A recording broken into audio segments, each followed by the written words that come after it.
All right. Okay, family. Let's get into it. We get paid to read these books. Mike Krzyzewski book this month, Leading with the Heart. I love it. Let's get right into it. He's talking about a winning attitude. We're in chapter 2 of this book, Building Your Team, on page 29.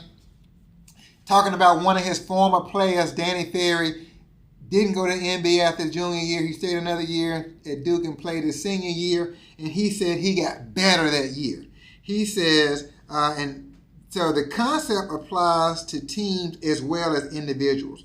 If you have a better team than you had the previous year, then by definition, it can exceed last year's results.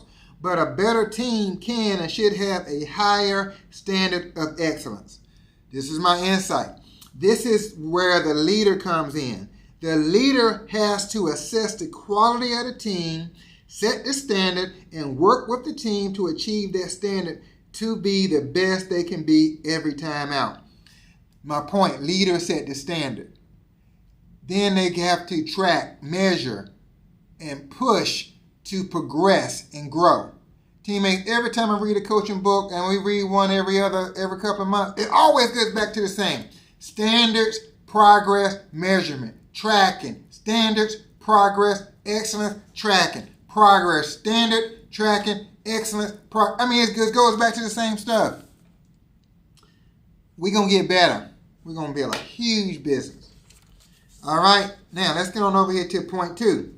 Now he's talking about the heart of the team. Basically, my translation for that is you want to have a leader in your locker room. You got to have somebody that adds positive energy, encouragement, inspiration. So he's talking about Bobby Hurley.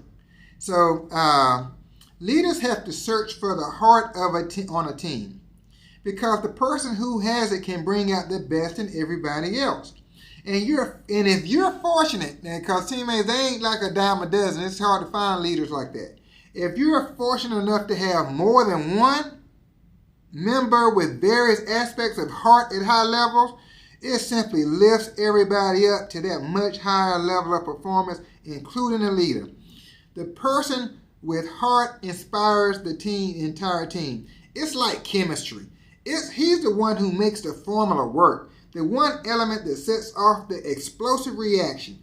Teammates, so he says every season he starts off who is going to be the heart of the team. Teammates, for a period of time, this is my point, you have to be the heart of your team. For a period of time, you have to be the heart of your team. You got to be the one with the best attitude. You got to be the one that's most positive. You have to be the one with the highest expectations. You have to be the one with the most enthusiasm. You have to be the one with the high energy. You have to be the one that is so positive that you don't have time to be negative. Then you're going to find somebody like that, and when they walk in the door, you'll know it. You will know it when they walk through the door, because they're going to come in like, hey, I like this. I like you. I like where you're going. I see how this works. Let's get it. These are the people I got for us to go see today. Them the ones you're looking for. But until then, it's got to be you. All right. Last point, and I'm going to let y'all go.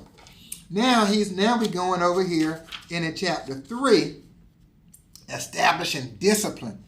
Well, every book we read on coaching, it's the same stuff. It's set a standard, it's progress, it's measurement, it's tracking, and then it's discipline. Every time. Now he's talking about discipline. Chapter 3. So he starts off talking about his home. His parents he had a disciplined family life. His parents basically made him go to West Point. And he went, and obviously all these things fell into place, and boom, he's where he is right now. But what if he didn't listen to his parents? What if, you know how many kids just derail their whole life because they're just hard-headed? That's a whole nother meaning. We ain't got time to go there. All right, now let's get into this. Respect for authority. Listen to this, teammates. Listen to this. He says, this is what I want from my players. A belief in higher authority and respect for that authority. But the truth is that if you don't have it to a certain degree by the time you get to Duke, I'm not sure they'll ever have it. Ooh, wait, boy, that's strong. Don't discard them. They might get it later in life. He said, I don't know if you ever gonna have it. He says, that's why we try to recruit kids who already show that type of respect. During early meetings, for instance, I'll watch the kids when their parents speak. I'll study their facial expressions and watch their reactions. If a young man rolls his eyes when his mother asks me a question, I'm not sure if I'm going to offer him a scholarship. I look for kids who respect their parents because I believe they will have a greater chance of respecting what I say. All the players on our team must have the discipline to believe and trust in what a coach says to them at a moment's notice. And the coach has to believe and trust in what they say to me at a moment's notice. Teammates, listen to this.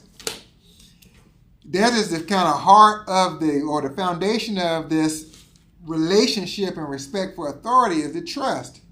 Teammates, I just thank God. I don't know whether when I got in business when I was 22 years old, finishing college, I had never really even had a real job. My first real job with benefits. Basically, I was already in business before I even got that job.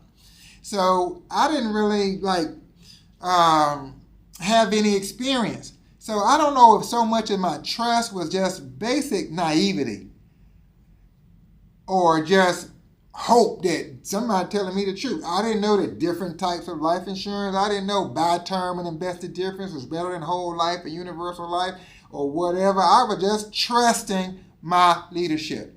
Teammates, that is such a blessing. My mama raised me with that belief or that value of respecting my parents and leadership.